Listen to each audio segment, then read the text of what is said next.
Hi friends, welcome back to my YouTube channel. ಯಾರೇನು ನನ್ನ ಚಾನಲ್ನ ಸಬ್ಸ್ಕ್ರೈಬ್ ಮಾಡ್ಕೊಳ್ದೆ ನೋಡ್ತಾ ಇದ್ದೀರಾ, ಪ್ಲೀಸ್ ಸಬ್ಸ್ಕ್ರೈಬ್ ಮಾಡ್ಕೊಳ್ಳಿ. ವಿಡಿಯೋನ ಫುಲ್ ನೋಡಿ. ನಾನಿವತ್ತು ನಿಮಗೆ ಉಪ್ಪಿಟ್ಟು ಮಾಡೋದು ಹೇಗೆ ಅಂತ ಹೇಳ್ಕೊಡ್ತೀನಿ. ಅದಕ್ಕೆ ಬೇಕಾಗಿರೋ ಇಂಗ್ರೀಡಿಯೆಂಟ್ಸ್ ಬಂದು ಕಟ್ ಮಾಡ್ಕೊಂಡಿರೋ ಅಂಥ ಮೀಡಿಯಮ್ ಸೈಜ್ದು 2-3 ಈರುಳ್ಳಿ ಮತ್ತು ತರಕಾರಿ. ನಿಮ್ಗೆ ಯಾವ್ಯಾವ ತರಕಾರಿ ಬೇಕೋ ಆ ತರಕಾರಿ ಹಾಕ್ಕೊಬೋದು. ನಾನಿಲ್ಲಿ ಕ್ಯಾರೆಟು ಮತ್ತು ಬೀನೀಸ್ ಮಾತ್ರ ತೊಗೊಂಡಿದ್ದೀನಿ. ಮತ್ತು ಟೊಮೊಟೊ, ಹೆಚ್ಕೊಂಡಿರೋ ಅಂಥ ಹಸಿಮೆಣ್ಸಿನ್ಕಾಯಿ, ಕೊತ್ತಂಬರಿ ಸೊಪ್ಪು, ಕರಿಬೇವಿನ ಸೊಪ್ಪು ಮತ್ತು ಹುರ್ಕೊಂಡಿರೋಂಥ ರವೆ. ಫ್ರೈ ಮಾಡ್ಕೊಬೇಕು. ಹುರ್ಕೊಂಡಿರೋಂಥ ರವೆ ತೊಗೊಂಡಿದ್ದೀವಿ. 1 ಕಪ್ ರವೆ ತೊಗೊಂಡಿದ್ದೀನಿ ನಾನು. ಮತ್ತು ಒಗ್ಗರಣೆಗೆ ಕಡಲೆಬೇಳೆ ಮತ್ತು ಹೆಸರುಬೇಳೆ. ಟೇಸ್ಟ್ ಚೆನ್ನಾಗಿ ಬರುತ್ತೆ ಹೆಸರುಬೇಳೆ ಹಾಕೋದ್ರಿಂದ. ಈಗ ಹೇಗೆ ಮಾಡೋದು ನೋಡೋಣ. ಒಂದು ಪಾತ್ರೆ ಬಿಸಿಗೆ ಇಟ್ಕೊಂಡು ಅದಕ್ಕೆ ಎಣ್ಣೆ ಕಾಯೋಕ್ಕಿಡಬೇಕು. ಎಣ್ಣೆ ಕಾದ್ಮೇಲೆ ಸಾಸಿವೆ, ಆ ಸಾಸಿವೆ ಸಿಡಿದ ಮೇಲೆ ಕಡಲೆಬೇಳೆ, ಹೆಸರುಬೇಳೆ ಎರಡನ್ನೂ ಹಾಕ್ಕೊಂಡು ಸ್ವಲ್ಪ ಫ್ರೈ ಮಾಡ್ಕೊಳ್ಳಿ. ನೋಡಿ, ಎಣ್ಣೆ ಚೆನ್ನಾಗಿ ಕಾದ್ಮೇಲೆ ಇದನ್ನು ಹಾಕ್ಕೊಬೇಕು. ಈ ಥರ ಫ್ರೈ ಮಾಡ್ಕೊಬೇಕು.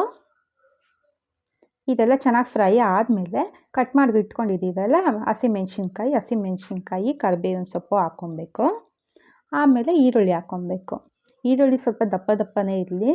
ಅದು ತಿನ್ನಬೇಕಾದ್ರೆ ಬಾಯಿಗೆ ಸಿಕ್ಕರೆ ಉಪ್ಪಿಟ್ಟು ಜೊತೆ ತುಂಬಾ ಚೆನ್ನಾಗಿರುತ್ತೆ.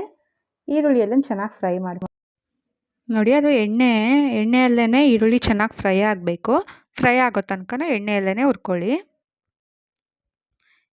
ಈರುಳ್ಳಿ ಎಲ್ಲ ಚೆನ್ನಾಗಿ ಫ್ರೈ ಆದಮೇಲೆ ಅದಕ್ಕೆ ನಾವು ಕಟ್ ಮಾಡಿ ಇಟ್ಕೊಂಡಿದ್ದೀವಲ್ಲ ತರಕಾರಿ, ವೆಜಿಟೇಬಲ್ಸ್ ಎಲ್ಲನೂ ಹಾಕ್ಕೊಬೇಕು.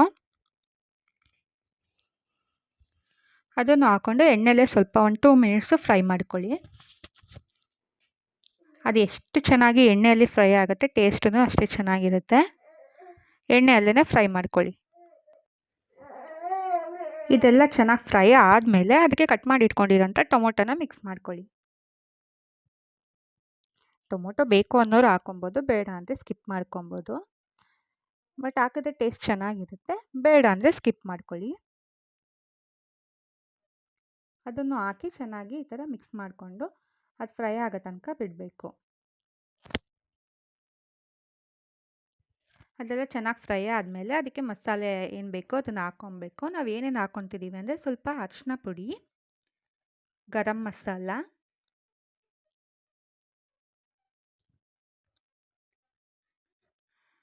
ಶುಂಠಿ ಬೆಳ್ಳುಳ್ಳಿ ಪೇಸ್ಟ್, ಇದು ಮೂರನ್ನು ಹಾಕ್ಕೊಂಡು ಮಿಕ್ಸ್ ಮಾಡ್ಕೊಳ್ಳಿ. ಎಲ್ಲ ಚೆನ್ನಾಗಿ ಮಿಕ್ಸ್ ಮಾಡ್ಕೋಬೇಕು.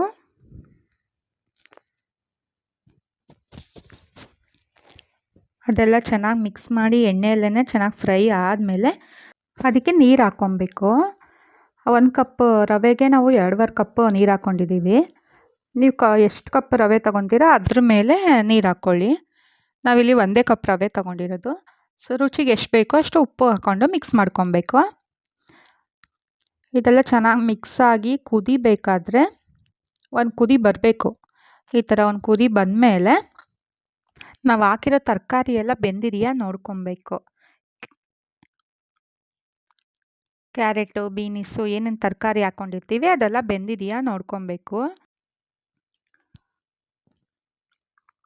ನೋಡಿ, ಈ ಥರ ತಗೊಂಡು ಅದನ್ನು ಒಂದೇ ತರಕಾರಿ ನೋಡಿದ್ರೆ ಸಾಕು, ಅದು ಬೆಂದಿದೆಯಾ ಏನೋ ಅಂತ ಗೊತ್ತಾಗುತ್ತೆ. ಸೊ ತರಕಾರಿ ಎಲ್ಲ ಬೆಂದಿದೆ.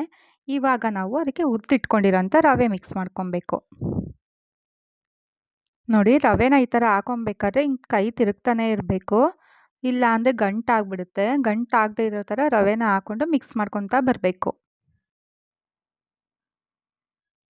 ನೋಡಿ, ಕರೆಕ್ಟಾಗಿ ನೀರು ಹಾಕಿದ್ರೆ ಆ ಉಪ್ಪಿಟ್ಟು ಕನ್ಸಿಸ್ಟೆನ್ಸಿ ಕರೆಕ್ಟಾಗಿ ಬರುತ್ತೆ.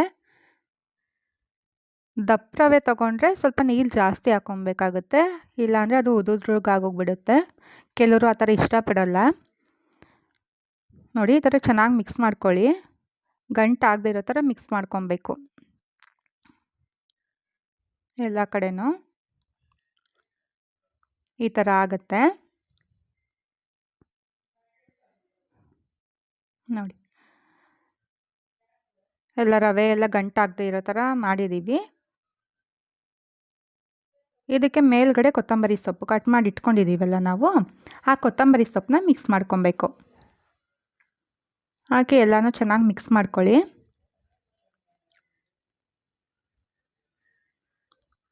ನೋಡಿ ಈ ಥರ.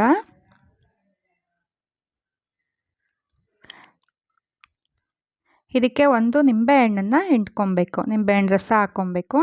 ಟೇಸ್ಟ್ ಚೆನ್ನಾಗಿ ಬರುತ್ತೆ. ಕೆಲವ್ರು ಇಷ್ಟಪಡಲ್ಲ, ತುಂಬ ಏನು ಹುಳಿನೂ ಆಗಲ್ಲ ಅದು. ಒಂದೇ ಒಂದು ನಿಂಬೆಹಣ್ಣು ಅಂದರೆ ಒಂದು ನಿಂಬೆಹಣ್ಣು ಕಟ್ ಮಾಡಿಕೊಂಡು ಅದರಲ್ಲಿ ಅರ್ಧ ಹೋಳಿರುತ್ತಲ್ಲ ಅದನ್ನು ನಿಂಬೆಹಣ್ಣ ರಸ ಹಾಕ್ಕೊಬೇಕು.